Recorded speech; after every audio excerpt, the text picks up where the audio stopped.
창세기 38장 1절에서 11절까지의 말씀입니다.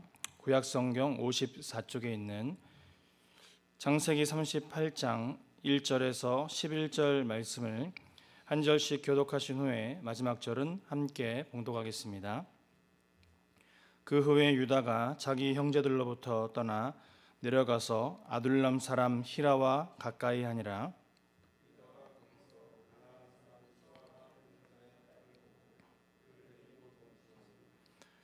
그가 임신하여 아들을 낳음에 유다가 그의 이름을 에리라 하니라.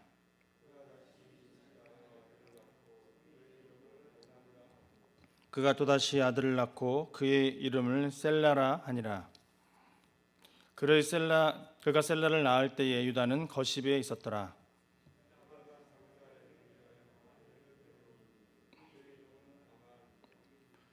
유다의 장자 엘이 여호와가 보시기에 악함으로 여호와께서 그를 죽이신지라.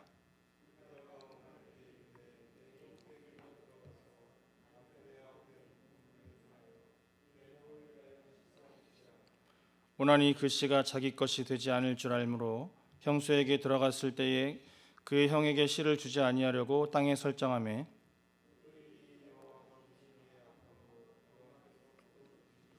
함께 읽겠습니다.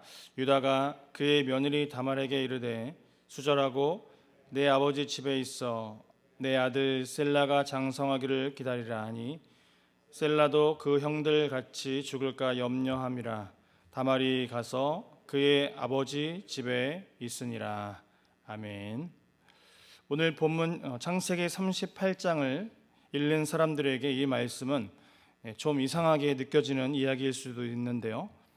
사실 37장부터 50장의 이야기는 요셉의 스토리를 중심으로 흘러가고 있기 때문입니다.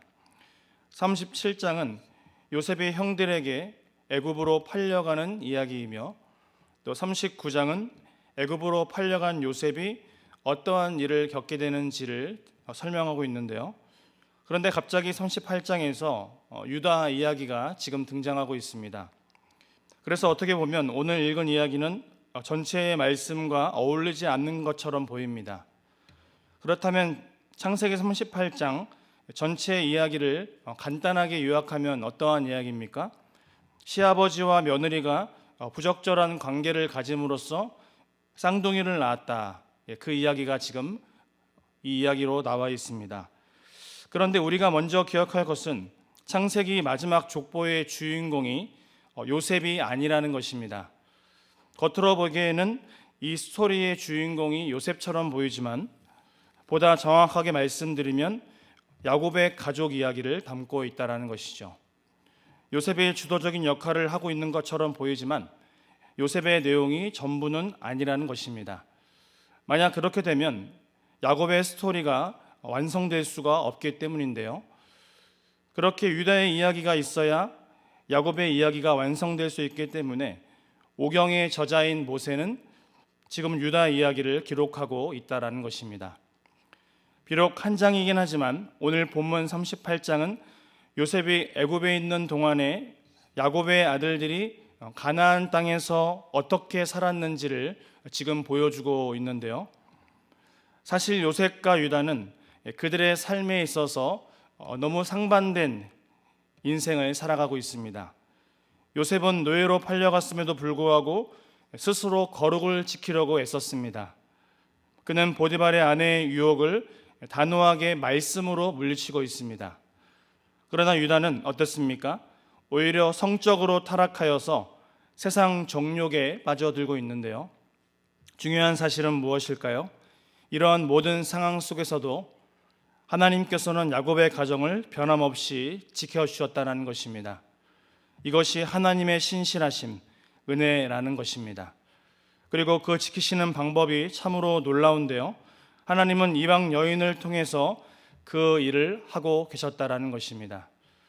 그렇게 오늘 본문 말씀은 유다의 타락에 관한 이야기를 지금 하고 있는데요. 사실 37장을 다시 떠올려 보면 요셉을 이스마엘 사람들에게 팔고 손을 대지 말자라고 했던 인물이 누구일까요? 유다입니다. 장자인 르우벤이 형제들에게 지도력을 잃게 되자 이제 유다가 장자의 역할을 하고 있다는 것이죠. 그런데 유다는 요셉을 팔고 나서 더욱 악한 길로 걸어가고 있는데요. 만약 그를 하나님께서 지켜주시지 않았다면 유다는 약속의 축복에서 완전히 제외되었을 것입니다.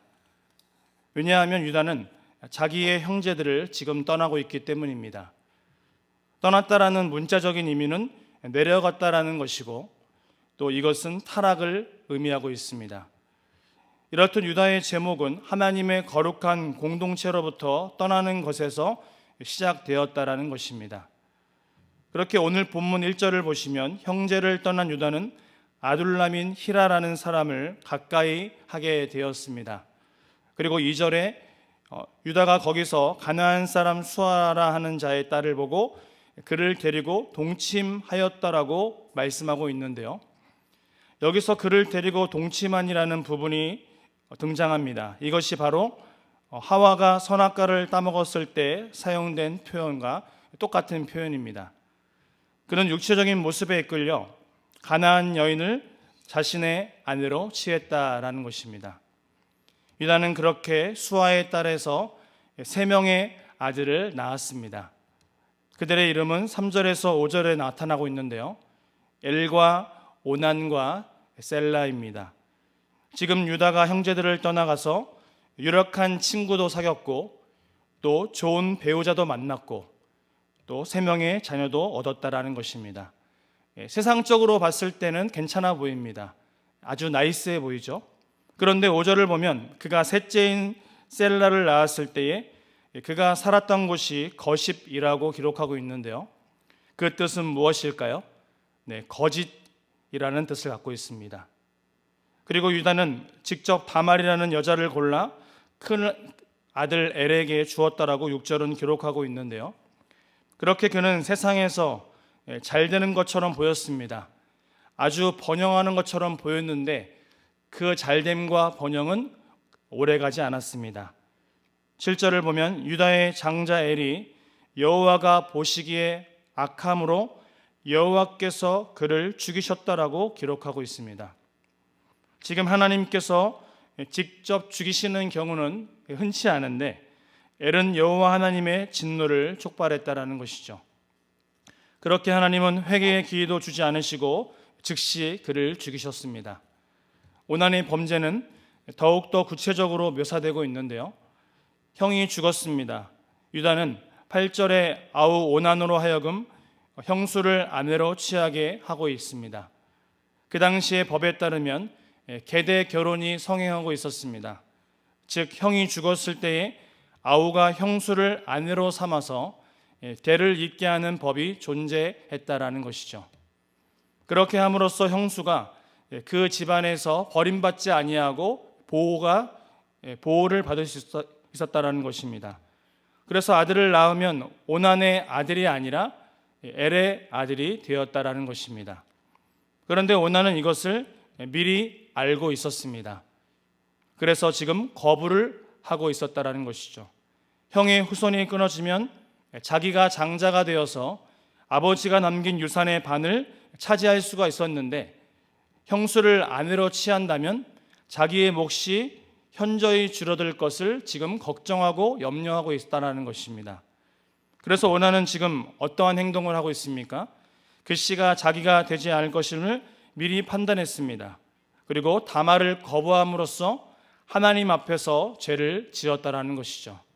우리 9절과 10절의 말씀을 다 같이 읽어보도록 하겠습니다. 오난이 그 씨가 자기 것이 되지 않을 줄 알므로 형수에게 들어갔을 때에 그의 형에게 씨를 주지 아니하려고 땅에 설정하매 그 일이 여호와가 보시기에 악함으로 여호와께서 그도 죽이시니. 아멘.